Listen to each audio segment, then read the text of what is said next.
namang nabigyang pagkilala po ang husay ng Kapatid Network sa larangan ng pagbabalita. Ang News 5 kabilang sa mga ginawaran ng 12th Makatao Award ng People Management Association of the Philippines o PMAP. Kasama sa mga nagwagi ang Frontline Pilipinas.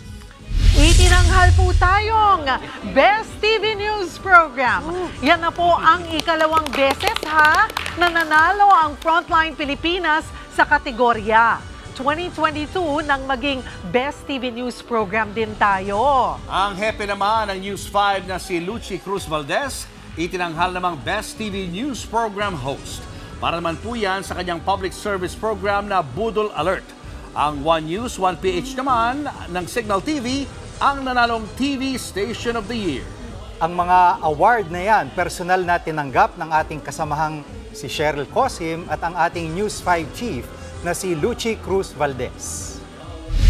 Naniniwala kami na napaka-importante ng mga award na ganito para rin ipakita sa aming mga manonood na meron kaming pinanghahawakan pagdating sa impormasyong may saysay at may maitutulong na malaki sa pagbabagong kinakailangang gawin sa ating lipunan. Mga kapatid, Cheryl Cosim po, huwag maging huli at maging una sa lahat sa balitaan. Para sa tuloy-tuloy na talakayan sa Frontline, mag-follow at mag-subscribe sa social media pages ng News 5.